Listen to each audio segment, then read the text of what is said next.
From the backyard, I spot a chink of light in Mum and Dad's bedroom, where the curtains just fail to meet. I creep up to the back door, crouch, poke the dog flap open, and listen for sounds. There aren't any. I fish under a stone to the left of the door and locate the spare key. I enter. The kitchen is unnaturally cold. I creep to the hall door and stop, again listening for sounds, but it's silent. Leaving the kitchen, I check the TV room, the front room, and Dad's study.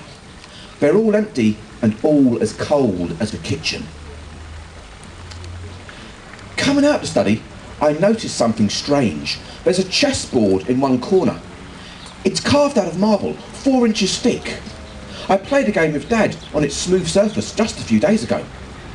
But now that surface is scarred with deep, ugly gouges. They look like fingernail scratches. But no human could drag their nails through solid marble. I climb the stairs. I'm sweating nervously, fingers clenched tight. Part of me wants to turn and run. I shouldn't be here. I don't need to be here. Nobody will know if I backed up and ran away. But I force myself on. We're a family, and Dad has always said families should pull together and fight as a team. I want to be part of this, even though I don't know what this is. Even though this terrifies me senseless. The landing, not as cold as downstairs. I try my bedroom, then Gret's. They're both empty. They're both very, very warm. I edge closer to Mum and Dad's room. Gret likes to call me a coward when she wants to hurt me. I used to think she might be right. But each step I take towards my parents' bedroom proves to my surprise that she was wrong. The door feels red hot when I reach it, as though a fire is burning behind it. I press near to the wood, but there's no crackle of flames, just deep, heavy breathing. And a curious dripping sound. My hands on the doorknob, my fingers won't move. I keep my ear pressed to the wood, waiting, praying. A tear trickles from my left eye and dries on my cheek from the heat. Inside the room, somebody giggles, low, throaty, sadistic. There's a ripping sound, followed by snaps and crunches. My hand turns, the door opens. Hell is revealed. This is where it gets juicy. Blood everywhere. Nightmarish splashes and gory red puddles. Wild streaks across the floor and walls. Except the walls are no longer walls. I'm surrounded on all 4 sides by cobwebs. Millions of thick, sticky strands, many stained with blood. My eyes snap from the webby surroundings and I locate the source of the curious dripping sound. It's coming from a body hanging upside down from the ceiling.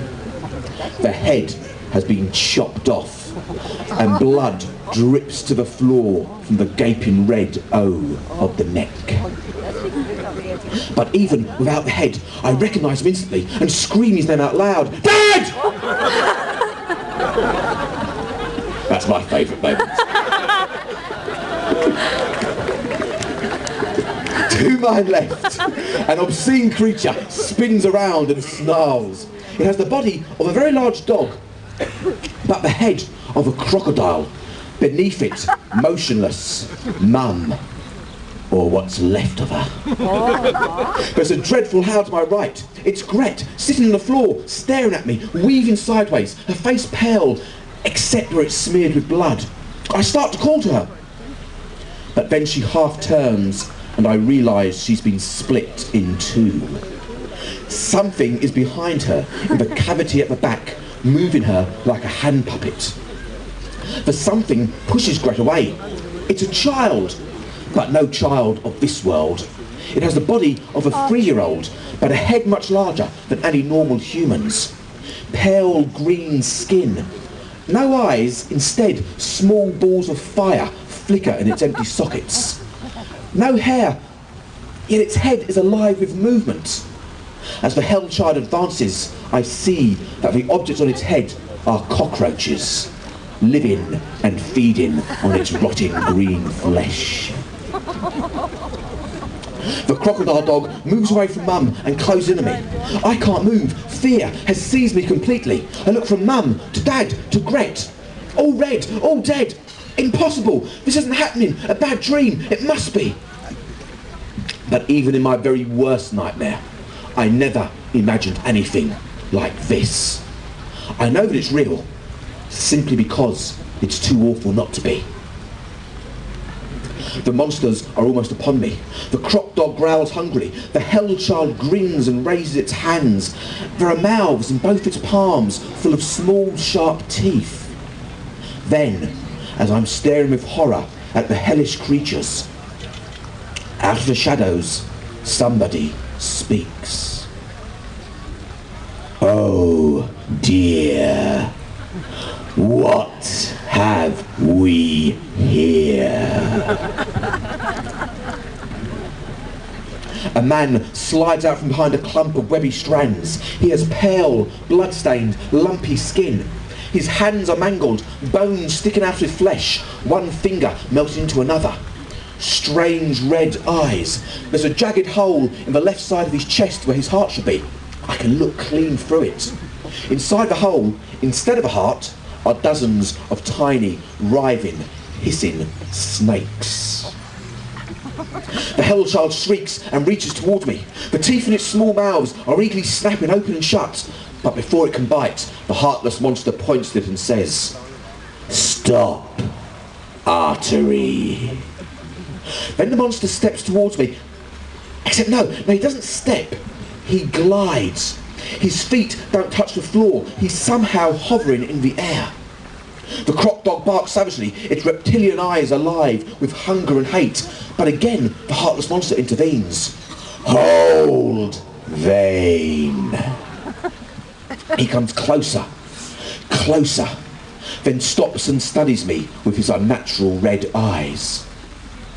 "You are Grubitch, the last of the Grady's.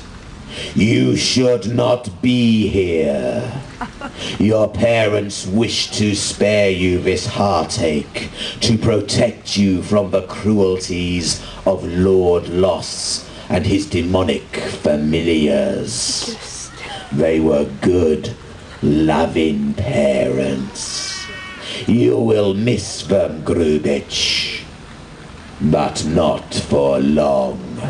Soon I will set vein and artery upon you. Your torment will be unendurable. Death will come as a blessing. You will welcome it in the end." The monster drifts around me. He sniffs as he passes, as if smelling my fear.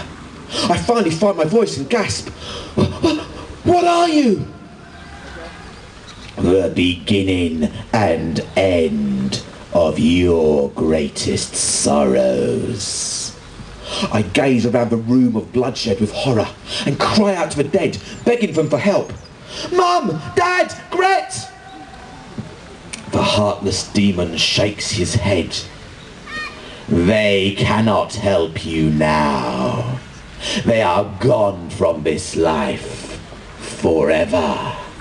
Mourn for them, Grubitch. Recall the happy memories of the past. Cherish them in these your final moments. Cry for them, Grubitch. Give me your tears."